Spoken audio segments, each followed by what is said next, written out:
Welcome to the Love of the Star podcast. I'm Bobby Belt, Dallas Cowboys insider for 105 through the Fan in Dallas, joined as always by former NFL scout and Super Bowl winner Brian Broaddus. He is now the co-host of the G-Bag Nation 2 to 7 p.m. Central, Monday through Friday on 105 through the Fan in Dallas. He is also the pre- and post-game co-host on the Dallas Cowboys radio network.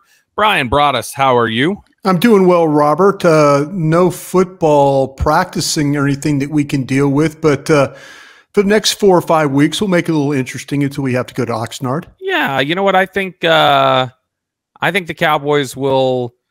I would. This is the time of year right now. Minicamp is over, and we'll talk about minicamp here in a sec. This is the time of year right here where I would imagine in the next week or two, don't look for anything big, but I would imagine they make a signing or two in the next week or so. This is the time of year where they get out, they get done with minicamp, they get done with OTAs, and the Cowboys go, okay, where are we deficient? What do we need to strengthen as we head into training camps, particularly before the coaches leave town?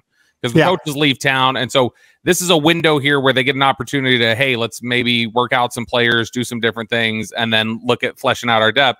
And then there's a second wave of it, potentially, where when they get into training camp, if a position group is not what they thought it was, they are not hesitant about going out and getting somebody first week of training camp. They did it with Malik Hooker.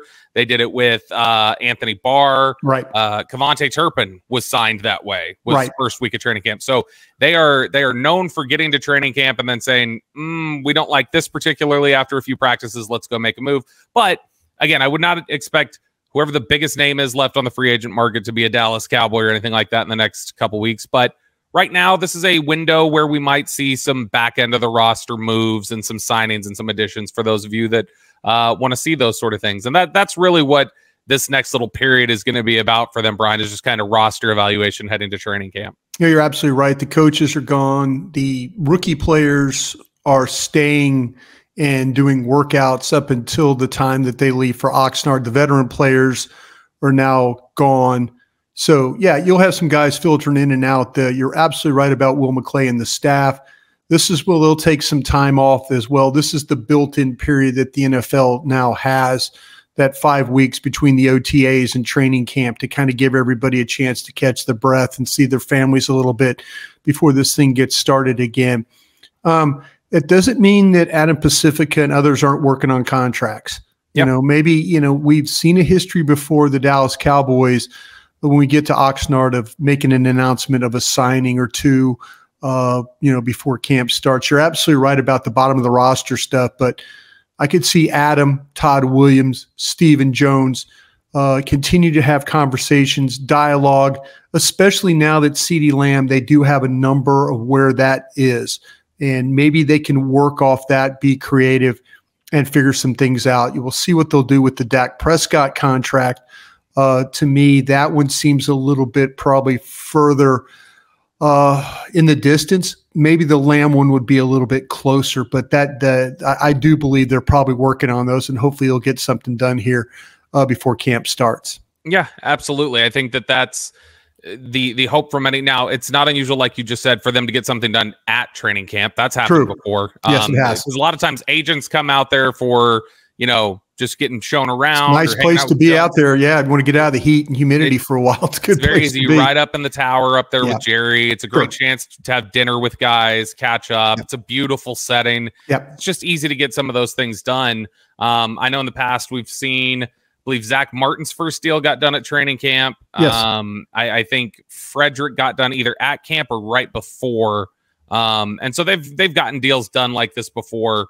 In fact, Zach Martin's second contract got done at training camp too, just not the way that they were anticipating that it would get done with a holdout. But in general, this is just kind of a reflective period for them, kind of figure out where do we need some depth, how do we assess where we're at after some certain things. So, Brian, if you're sitting in those personnel meetings right now, after you've seen some OTA practices and some minicamp practices, and imagine you're sitting there as part of the evaluation process, and they go to you and they say, Brian, as you look at this football team, as you look at this roster, and we start trying to figure out, do we need to have some tryouts here? Do we need to look at some acquisition here or there? What do we need to have ready? What are you saying in those meetings right now in terms of where you would like to see? Maybe we go scour the waiver wire for some people. Maybe we look in some different areas. I think my area of concern, number one, I like what I've seen because I'm watching Overshown at linebacker. I'm watching him with the cords. Boy, he looks big. Boy, he looks big, and he looks like the mobility and the agility are there. If you watch him there, he's working with the strength coaches. And so usually you go from cords to then they start to do position drills with you. And so it was drop, turn, pivot, break, plant, whatever, they were really testing with the various types of techniques that Overshown could be doing. We've seen it a little bit more, with the tight ends. When you look at John Stevens, and how he was there working in front of us. Yeah. It's like the primary people, Diggs is doing a lot more. Matter of fact, I was standing there when they were talking about filming Diggs. Britt Brown was interested in seeing, he wanted to watch how he was running and notice if there was anything different with his gait or anything like that to talk about. So, okay, I say all that thinking that I'm looking at those guys. Durden was a wide receiver. David Durden was another guy that I know. I mean, people were telling me like, man, he could have made the roster at training camp before he got hurt. He got hurt the last practice at the Star, blew out his knee, and there are people talking about the type. But it looks like to me that the guys that they're looking at for their medical stuff are coming along really nicely. Yeah. So that part of it I'm not going to worry about so much. I thought maybe if I'm not going to have one or two of those guys, is there a position that I need to go get because I don't have enough bodies there? I think they've done a pretty good job of protecting themselves. The one technique thing doesn't really fire me up right now. I know that we're trying to kind of figure out, Mozzie Smith. That was the first time I've seen Mozzie Smith on the courts. I don't know if Mozzie Smith is an early morning guy that knocks his work out, but I saw him on the courts on that Wednesday practice. He's dealing with the shoulder, the injury that he's having to fight through. Schoonmaker was the same way. So, but this defensive tackle, especially the one technique, I just wonder if they have enough guys there. We'll see what the quality is. Justin Rogers was a draft pick with them. And, it looks like he could fill the role, fill the part. You need to see about Mozzie. You're going to need to see about, I kind of understand what Carl Davis is. Yeah. Not getting my hopes up about him. Denzel Daxon, I'm trying to kind of figure out what he is. You really don't know what you have until you see the pads with him, international player designation, stuff like that. So I'm kind of in that mode right now of like, I don't know if I have enough one techniques. But I think everywhere else, I'm going to give this thing a go when we get to camp and kind of see how it works. And if it's something that I need to fix or add the week of, I think that's where I'm going to do. You walked me through exactly what I need to do. But I'm really encouraged by what I'm seeing from my medical guys. And that's given me a lot of hope right now that I don't particularly have to do anything right as we speak. I wonder, I think one technique makes a lot of sense. They were very thin there at a lot of these practices. So I think going and finding one technique would make sense. I think that you could still probably benefit if you had another linebacker in here competing, I would think. I think that Kendricks has done a good job. You've got Overshown coming along. But I mean, Leofau has been taking a lot of first team reps. I don't know if they totally intended right away for him to take first team reps. And so I think that maybe you could have another linebacker in here competing and give Bones Fossil another option too of somebody that he might be able to have as guy 50, 51, 52, 53 for special teams purposes. So that's one that I think could make sense. And then of course we've got to take a look at what is the running back position and is there somebody out there that you might be able to take advantage of. Here's an interesting area where we should probably keep our eyes on. Can I ask you a real quick question? Yeah, hit me. Do you think the starting running back is on this team currently? Yes, I do. Okay. Yeah, I think. Carry on. I think right now it is. Now, does that change by week 5? It might, but week 1 starter I think is here. Okay. Now, the running back position, that's somewhere else you could. The area that we have to watch, Brian, is the conference championships just ended over the weekend for the UFL. So you've got 2 teams left there that are going to be playing a championship game. But any of these, guys who have NFL experience, who just, played some football and put some good tape out there in the UFL for the last 10 weeks, that's another option that the Cowboys, I would imagine, their pro department is looking at and saying, all right, who's the best running back in the UFL? Who's the best linebacker in the UFL? Who's the best defensive tackle in the UFL? Yeah. Can we potentially look at some of these different guys? And so that would be another area where I think that we could see some work. Now, one area where they are okay at the moment is because is edge rusher, because Micah Parsons did report to mandatory minicamp. He was out there, spent a lot of time with Greg Ellis individually, kind of off to the side, I think being brought up to speed on some things. So that stands out as something that we saw out there at minicamp last week. Any other big takeaways for you when you looked at the minicamp practice of how Trey Lance has looked, Dak, where the receiver battle stands, some of the running backs? What stood out to you at some of these minicamp practices? They're trying to figure out a spot for Deuce Vaughn. They're trying to figure out, and they're actually with Deuce Vaughn, and you did us all a huge favor by asking Deuce Vaughn about his work at wide receiver in the locker room several days ago. And he was even talking about that they're trying to find more versatility. There has been, every practice, there has been one ball that has been thrown to Deuce Vaughn, whether it's been on 3rd down, 4th down. They're trying to find ways to put him in the backfield, move him wide receiver, get him involved. I think Turpin is another guy that they're trying to kind of figure out. It seems like every single practice I've seen him either deep shot, backfield motion, throw him the ball, put him in the slot, hand him the ball. They're doing a lot of things to kind of try and feel him out and see exactly how much they can give him. They're really the Trey Lance battle at quarterback. And I've been very consistent about this. I want Trey Lance to get every rep I can with the twos. There's been times where Trey Lance has not looked very good. And, and there's been some throws that have needed to be made and haven't been made. They've given him an opportunity to run some of the 2-minute stuff with the ones. Well, actually, it's the twos, but running it ahead of Cooper Rush. Tuesday practice was Trey Lance with the twos. Wednesday's practice was Trey Lance with the threes, and so he didn't get the opportunity. So they're going to shuffle these guys back and forth. Going to need to see a lot from Trey Lance, and I was hopeful. I still am hopeful.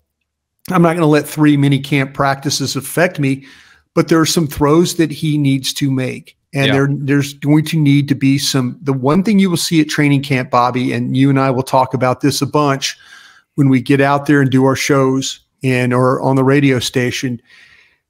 When you're out there, the training camp practices happen fast. They're moving. The speed, you got guys that are desperate to make jobs or to get jobs. And so you're getting guys that are playing at a very high level and playing really quick. Trey Lance has got to play quicker mentally. He has got to play quicker. There's been times where I feel like that he's a little late holding the ball. I don't know if he's trying to read everything too precisely and just not react.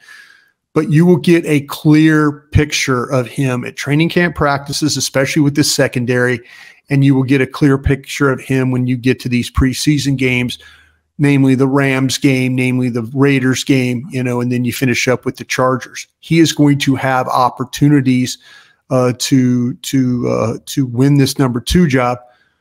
There's been some really good, and there's been some times where he needs to be a little bit better. Yeah, I think the footwork was actually a lot better, and some of the backs looked a lot cleaner to me for Lance than I anticipated. That's where I kind of thought he might be behind a little bit, is in just some of those mechanics, coming from under center. But I thought that, his lower body mechanics looked pretty good, pretty in sync with Dak, pretty similar. Mm-hmm. So those are positive things. But yeah, I think you're right. Look, I mean, it's nothing to overreact to. The question, I guess, would just be, is maybe the velocity to the sideline as good as I thought it was, or is it something more where he's just he's taking a little longer to see it. It very well could be this is a guy who he looks like a guy who's thrown 500 passes since middle school. Like it's a guy who is, still processing things, and that's why these reps are important. These reps. That's why I give him every single one of them. Yeah, honestly, I would. Yeah, too. I mean, I know what Cooper Rush is. I know I'm going to get the ball moving. It's going to be moving underneath. He's going to be smart. He's not going to make mistakes. He's going to protect the football. But if you really think about what your future might be, it might be in Trey Lance's hands. And I'm sorry, folks. I'm not trying to be wet blanket guy here. I'm just saying in 3 practices, there's some things that need to speed up. There's some things, and maybe he is not the strongest arm guy. That's some everybody's like, oh, he's got a big arm and all that. I'm like, you're right. Sometimes the ball going to the outside doesn't have the pace. And if you're going to be a little slower reading, you've got to be able to find a way to get the ball out there, where it's got some velocity and pace on it. So when these defensive backs break on you, he's the one guy that's had a couple of different interceptions. He's had tip balls and things like that. And that's allowing defenders to get there. You are listening to the Love of the Star podcast. The Love of the Star is an Audacy podcast. You can find it on the Audacy app or wherever you get your podcasts.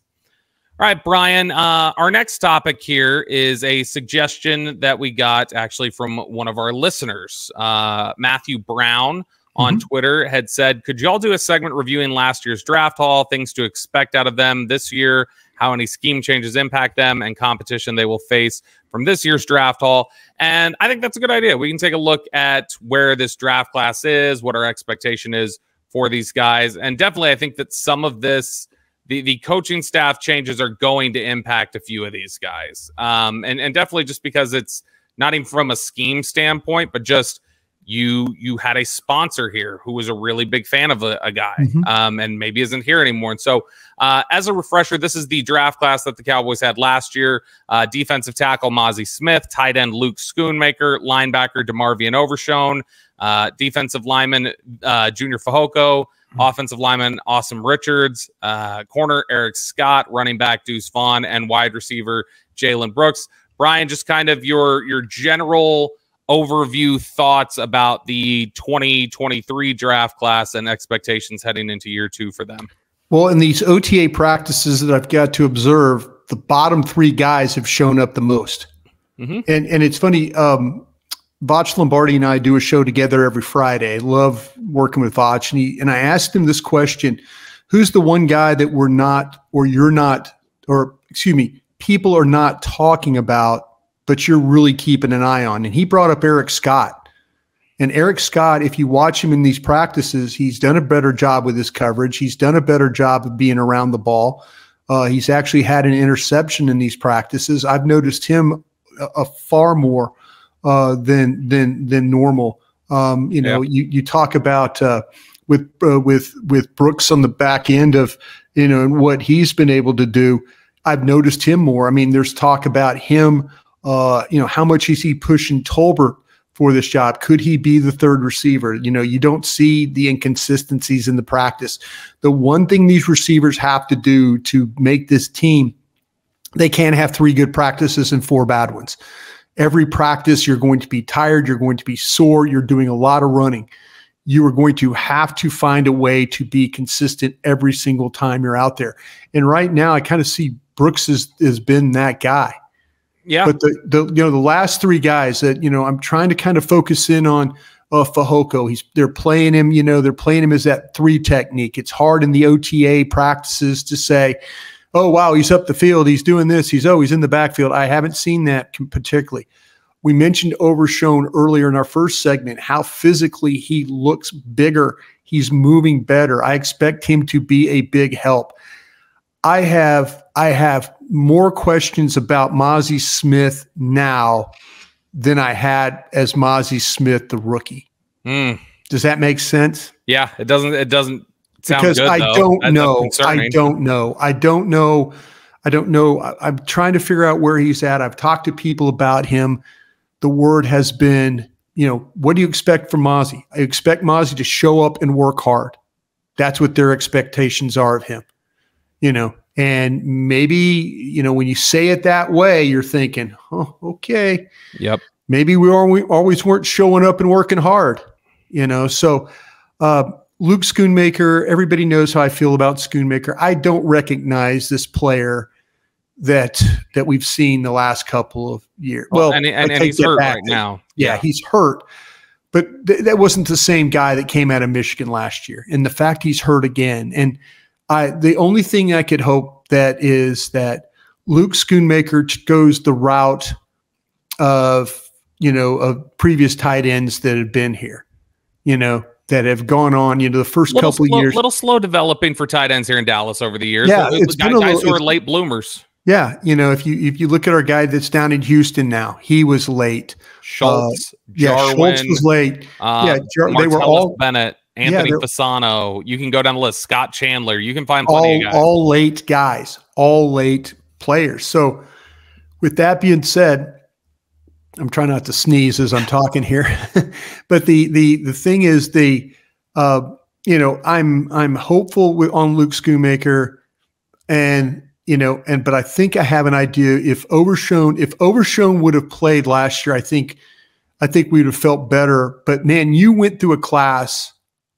of just non-factors is what you did. Mm-hmm. And man, they cannot have that again this year.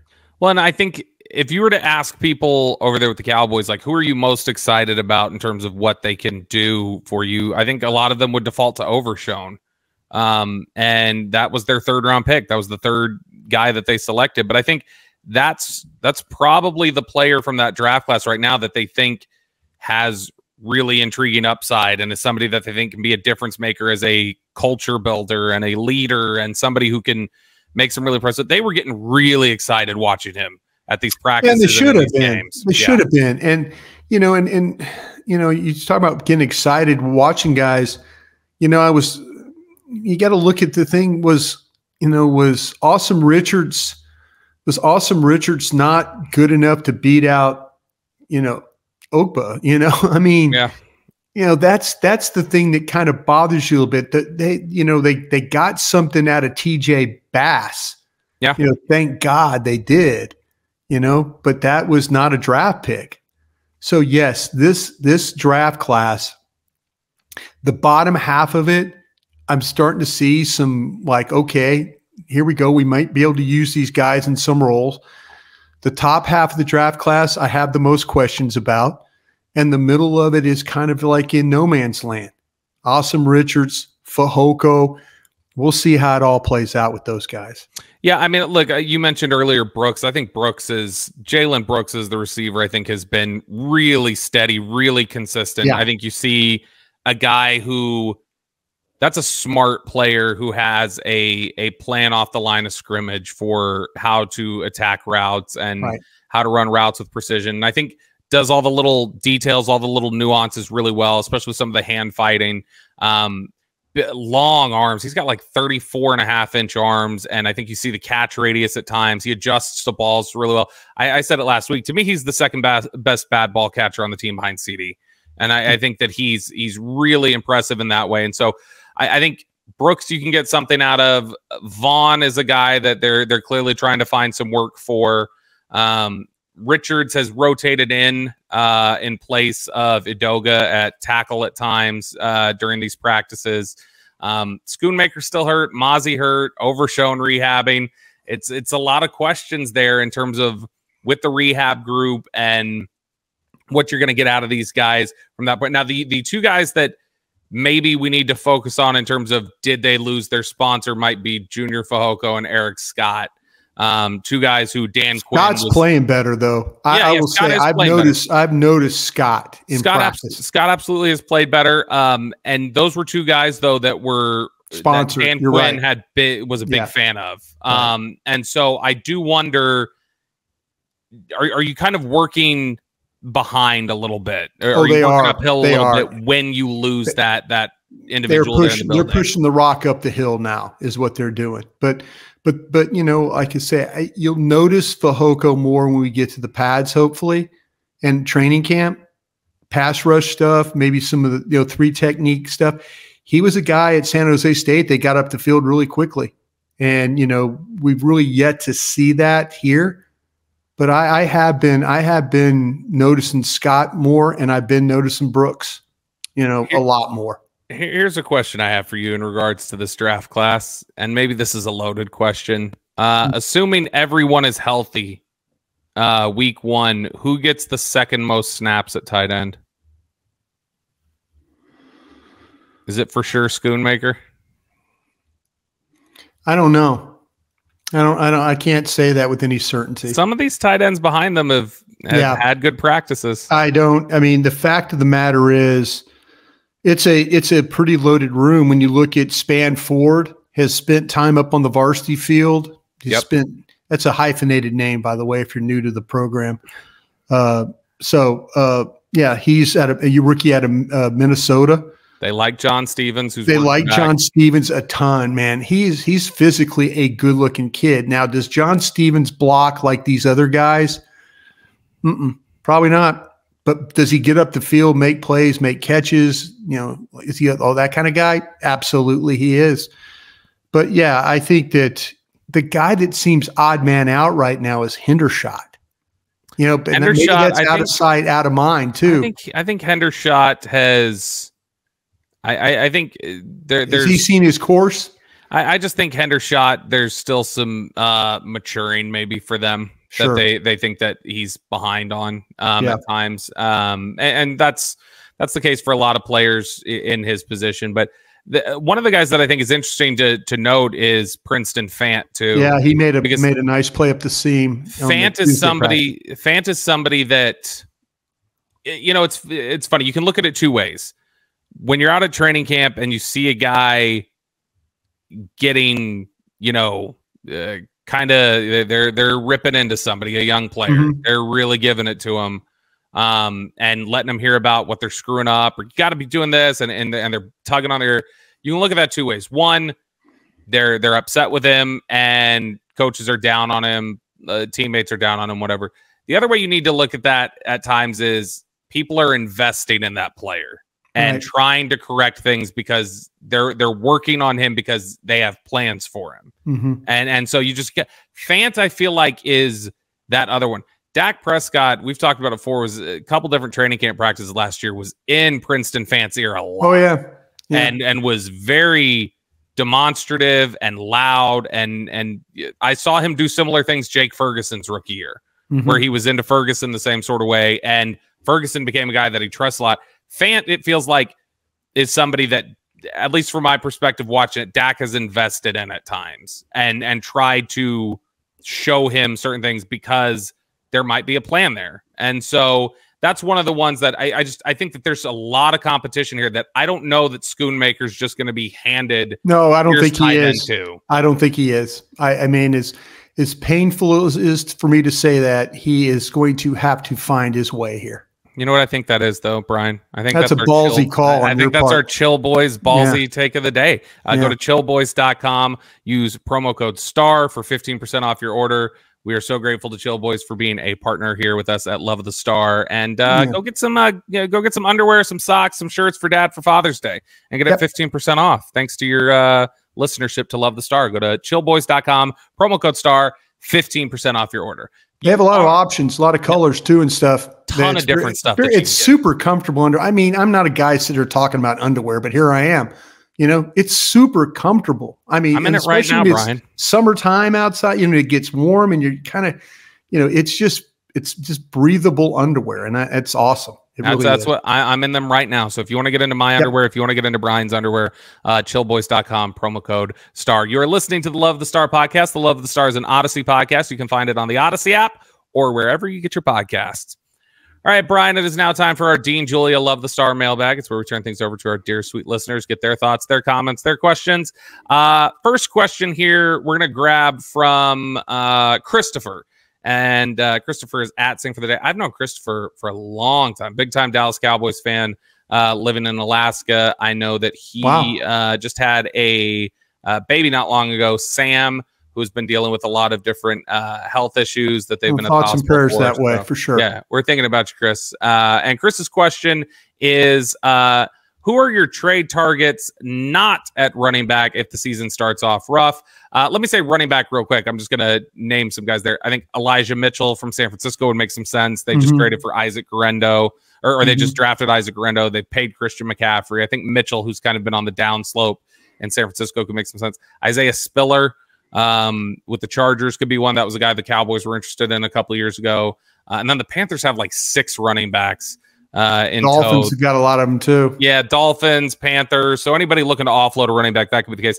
Outside of running back, got any defensive tackles? If you can find me a defensive tackle, that would probably be the one, I think, right now that I would say, hey, let me see if I can get that. I do feel like on the offense or in terms of linebacker or running back, I do feel like you can find some depth pieces out there in free agency that you don't necessarily have to go the trade market route. Defensive tackle, edge rusher, stuff like that, it might be a little bit different. Now, if you're looking for where do you find that in terms of where do you even start? Where do you begin? Good place to start. Go find a new defensive scheme or defensive coordinator that's taken over for new head coach. Yeah. Find somebody that maybe has drafted young defensive tackles in their first draft here, and then say, who are the veterans that might get pushed out as a bad scheme? That's a great eye. You always trail, and we did this when I was in pro personnel. You always follow closely the teams that have new head coaches because they're more willing to get rid of players that they didn't draft. Yeah, I mean, that's honestly, you start seeing some differences. Or new general managers too is another one. Go over to Washington, for instance, which they're putting in a new defense and new philosophies, and guys from the Cowboys tree. Get Ridgeway back? What's that? Could you get Ridgeway back? Maybe. I mean, that's a guy that Dan Quinn liked a lot, though, when he was out there. Yeah, you could look at Phil Mathis from Washington. He played a couple games for them last year. He's a one technique. Do they feel like, hey, they've got it set up to where they don't necessarily need him anymore? Are there guys who are pet cats? That's where maybe you do find. And now I know you've liked Scott, but I mean, if the Cowboys decide Eric Scott or Junior Fehoko or something like that, you might be able to do one of those player for player swaps in Washington. Like, hey, give us the guy that you don't want anymore. That might help us in some one technique. We'll push a guy off to you that you're a fan of. But those are kind of the directions that I would look. Yep, I think you're right. All right. Next question here comes to us from which direction do we want to go here, Brian? Let's go with our question from Brian. Brian wants to know, does this team have a legit number 2 wide receiver? Can Brandon Cooks be enough to take pressure off of CeeDee Lamb? Yeah, they got a legit wide receiver number 2. It's Jake Ferguson. I think Brandon Cooks is, though, depending on how you use him. I say this because I believe when the targets are all at the end of the year, we're going to see Lamb, Ferguson, Cooks, Brooks, Tolbert. You're going to see, that's what you're going to see. Maybe one of these backs will step up, grab a few. But yeah, I'll tell you, I've liked what I've seen so far from Cooks. Here's the deal. What I really hope is I hope this isn't another instance of summer 9 routes. Yeah. Where they're running all these 9 routes in the summer and then they get into the fall and then it's like, they ran a few and they ran back-to-back ones against my guy Nishan Wright in that. Yeah. They've run them against Bland. They've had success. It's the same stuff we saw last year. We saw it during OTAs, mini camp, saw it into training camp, regular season began, and it was gone. Yeah. And that's the thing that I would really hope that that's not out of the playbook again when we roll into the regular season, because I think that that's a real advantage that you get from Brandon Cooks. That speed is rare, and you can see consistently how defensive backs have trouble with that. Next question here from Anthony Gibbs. Finish this sentence going with your gut. By the end of training camp, the guy who will surprise me the most is... Wow, you got one? I hate this game because I got to think. That's good, though. I know. To make you think. So it's got to be somebody who you would not necessarily, because it's got to be a surprise. So it's somebody who you have the potential to be the most wrong about. The Notre Dame linebacker. He's flashed a little bit at times for me. That's what I'm saying. I didn't think they should have taken him. You know what I'm saying? I mean, I was locked in on a running back. Yeah. This kid is smart. You know, you watch him, this kid is smart. He lines up the right spot. He gets in the way and pass coverage stuff. They play him with the ones. He doesn't look like he busts. It doesn't look too big for him. I'm kind of looking forward to seeing. I might have been wrong about it. They remember when they came in, Bobby, after the draft, or they drafted him, and those scouts were just glowing about him. Yep. Just glowing, and the coaches were glowing about him. Play style, IQ, recognition. I think that that's the guy that, you know, when he was selected, I was kind of like, I don't know about this one, Bobby. Me in the draft show, I don't know this. You know, I would have gone with the running back Lloyd at USC. Gosh dang, they had a chance here. Leofau might be the guy that when it's all said and done, they might have drafted them a guy that's going to help them. Yeah, I'd say, to throw out another name for me anyway, if you want to match up a guy that I like, but I've not been nearly as high on as they have, and they remain really high on him. So just from that factor, I could end up being really surprised by him as Brock Hoffman. And that's probably number 2. They really, Mike Solari loves Brock Hoffman. Oh, they do. And you know, they've been right more than I have about this. That's why I love his temperament. I love his work ethic. There's a lot to really like about Brock Hoffman. I don't know if he was ready to be a starting center yet. Yeah. But Mike Solari seems to believe he is. So if we get out of camp, there's a good chance Solari's right about that, and I could be surprised by that. And BB's not starting at all then, right? At that point, I wouldn't think so. BB may, but if you found Hoffman, then you maybe have found the guy that's going to just slide in at, right guard for you next year if Zach Martin walks away. And so those are one of the options. That's a really good name, because Hoffman, I've thrown a lot of dirt on him. Well, not like you hate the player, but just like, no, I just think that BB's a better player. And it's a lot to bank on of a guy just saying, hey, we're going to plug him in and start at center. But Brock Hoffman is a guy with a lot of confidence who believes in himself.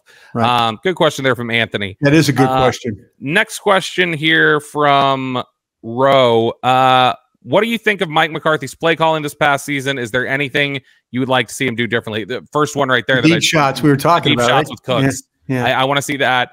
And I'll be honest, I think Mike McCarthy put a lot of the offense in Dak's hands last year, particularly in the final. Yeah, but Dak was the second MVP. No, I know, but I'm saying that I think McCarthy, when we talk about play calling, I think Dak. Oh, you're saying that Mike McCarthy wasn't ready to call plays.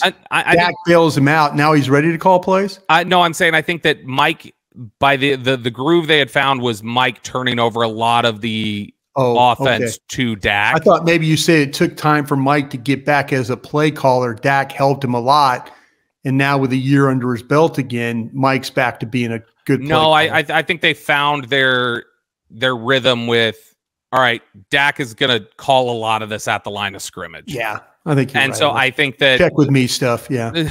Ultimately, I think that's going to be a big factor for them again this season. So Mike McCarthy, I think, designing the offense, installing, doing those sorts of things. I think a lot of these calls in the second half of the season became stuff Dak was doing at the line of scrimmage, and with the design of the offense to operate that way. And I think that's a lot of what you're going to see this year. So let's put some more deep shots back in there, Dak, please.